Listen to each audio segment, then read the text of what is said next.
जो जमीन खरीदने का पैसा भी नहीं दे सकता वो कभी कभी जमीन का मालिक बन जाता है, अगर ये एक सबूत वो दे देता है तो क्या है वो सबूत? देखिए, over the period of time ये जो प्रॉपर्टी पर कब्जा और कब्जा के तहत मालिक, ये जो कंसेप्ट है इसको बहुत ज़्यादा बढ़ावा मिल रहा था। कोई भी आकर के किसी के भी जमीन पर घुस करके कब्जा बनाने लग रहा था, तो प्रतिकूल कब्जा यानी कि एडवर्स पोजीशन का ये जो कानून है ये बहुत ज्यादा तूल पकड़ रही थी। इस कानून में थोड़ा सा बदलाव लाने के लिए भारत सरकार को सुप्रीम कोर्ट बहुत बार बोल रहे थे कि आप इसके ऊपर सोचो, ये जो कानून है इसके अंदर बहुत ज्यादा लकूना है, इसको चेंज करो।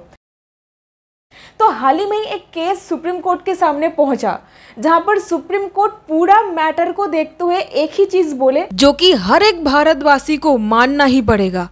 देखिए, ऑन रिकॉर्ड ये बात को कही गई है, 35 पेजेस का ये जजमेंट है, इसको मैंने पढ़ा है और आपको मैं निष्कर्ष अभी बता रही हूँ। अगर किसी व्यक्ति ने अपने जमीन के हक के लिए कब्जा वापस मांगते हुए केस किया हो, तो उस परिस्थिति में उस केस पर जो आप कर रहे हो उस पर 12 साल का लिमिटेशन लगता है, जो कि पता है क्या है? Article 65 of the limitation act.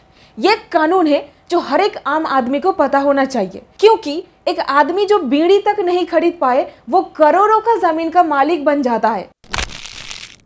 सबसे ज्यादा किया जाता है टाइटल सूट, यानी कि आपके नाम पर उस जमीन का टाइटल है, मतलब आप मालिक हो कि नहीं हो, ये पता करने के लिए declaration of title suit file किया जाता है। अगर सिर्फ मालिकाना हक है कि नहीं ये डिक्लेयर करवाना हो तो इस पर कोई फिक्स्ड टाइम पीरियड नहीं होता, क्योंकि ये जो अधिकार है ये कंटिन्यूइंग राइट है।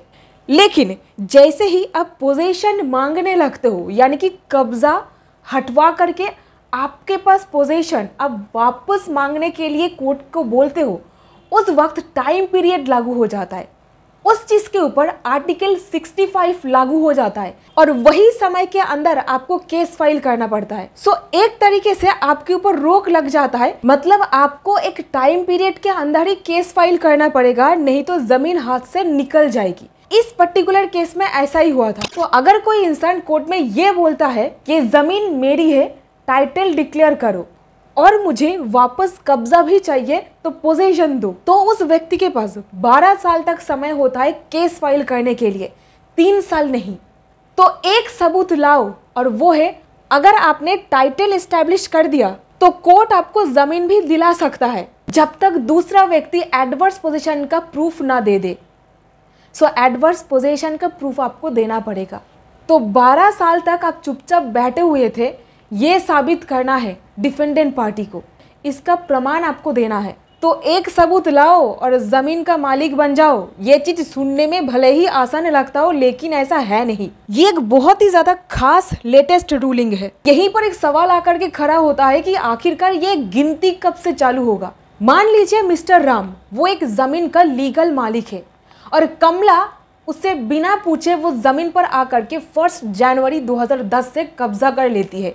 राम कोर्ट नहीं जाता, ना ही कोई लीगल नोटिस भेजता है। इसका मतलब कमला का कब्जा एडवर्स बन गया। अब गिनती चालू होगी 1 जनवरी 2010 से 12 साल का अंतिम दिन 31 दिसंबर 2021। अगर राम 31 दिसंबर 2021 तक कोर्ट नहीं जाता तो वो अपनी जमीन लीगली खो देता है और यहीं पर कमला का कब्जा कोर्ट के नजर में वैलिड बन जाता है। 12 साल तक आप चुपचाप बैठे रहे, आप कुछ भी नहीं करे और सामने वाला पार्टी एक एविडेंस ला दे और जमीन उसके पास चला जाएगा। ये सुनने में जितना आसान लगता है लेकिन ये है नहीं। ये करते करते सालों निकल जाता है। जैसे कि ये केस शुरू हुआ था 2014 में और कुछ 5 महीना पहले ही इसका जजमेंट आ रहा है।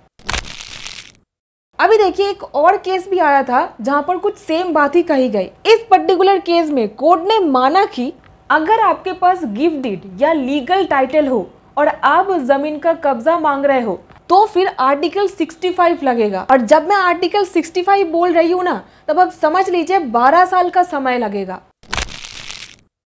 और अभी हाल ही में ही 23 अप्रैल 2025 का ही बात है, यहाँ कोर्ट ने क्लैरिफाई किया, अगर आप कोई सेल डीड को कैंसिल करवाना चाहते हो, जैसे किसी ने गलत तरीके से जमीन बेच दी हो, केस फाइल करना पड़ेगा 3 साल के अंदर अंदर, नहीं तो आपका जो केस है और आपका जो प्रॉपर्टी है वो दोनों ही हाथ से जाएगा। 3 साल का टाइम पीरियड है, 3 साल के अंदर केस फाइल करना पड़ेगा। अभी सवाल यहाँ पर आपके मन में आ रहा होगा, ये 3 साल कब से? मान लीजिए मिस्टर अंबानी को 1 जनवरी 2020 को पता चलता है कि उसकी जमीन किसी ने फ्रॉड्यूलेंट सेल डीड के जरिए बेच दिया है। अब टाइम पीरियड शुरू हो जाएगा कुछ इस प्रकार से। 1 जनवरी 2020 को मिस्टर अंबानी को राइट टू सू मिलता है। अब इसके ऊपर लिमिटेशन टाइम पीरियड 3 साल लगेगा, यानी 3 साल का गिनती शुरू होगा 1 जनवरी 2020 से और लास्ट वैलिड डेट होगा केस फाइल करने का 31 दिसंबर 2022 तक। तो इसी बीच में आपको केस फाइल करना है। देखिए अभी मिस्टर अंबानी को 1 जनवरी 2023 को केस करना है। क्या वो कर सकते? ऐसा नहीं है कि वो नहीं कर पाएंगे, लेकिन केस को टाइम बार्ड माना जाएगा जब तक वो सफिशिएंट कारण बोल करके ये प्रूव नहीं कर देते कि डिले का कारण क्या है, इतना देर क्यों हो गया केस फाइल करने में।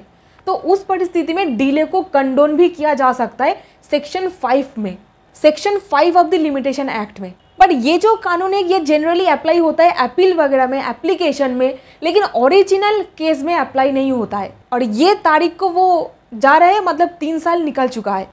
तो देखिए एक ही लाइन में समझिए, जब आपको किसी गलत काम के बारे में पता चले, जैसे कि कोई धोखाधड़ी से ज़मीन बेच दिया है सेल डीड बना करके, तो जिस दिन आपको पता चला उस दिन से 3 साल के अंदर आप केस फाइल करिए। और अगर एडवर्स पोजीशन यानी कि 12 साल का कब्जा है, आपके इजाज़त ना लिए आपके ज़मीन पर कब्जा हो गया है, तो जिस दिन से कब्जा हुआ है आपको पता चला लेकिन आप कुछ नहीं करे, आप चुपचाप घोड़ा बेच करके सोने लग रहे थे, तो 12 साल तक अगर वो कब्जा बनाकर वहाँ पर रह जाता है तो वो ज़मीन उसके पास चला जाएगा। कोर्ट के नज़र में उसका कब्जा सही हो जाएगा, वैलिड हो जाएगा। यानी ये कानून का सीधा सा सिद्धांत है, अब उसका कब्जा सही माना जाएगा। और ये जो टाइम पीरियड कानून में बताया गया है, अगर आप इसके अंदर केस फाइल नहीं करते हो तो इसको टाइम बार्ड कह दिया जाएगा और आपका जो केस है उसको रिजेक्ट भी किया जा सकता है। तो सुनिए 2 लाइन। कब्जा करने वाला हमेशा छुप कर नहीं आता, कभी कभी वो कानून की चुपचाप खामोशी में जीत जाते हैं। अपने हक के लिए आवाज़ उठाओ, वरना हक ही तुम्हारे दुश्मन बन जाएगा। धन्यवाद।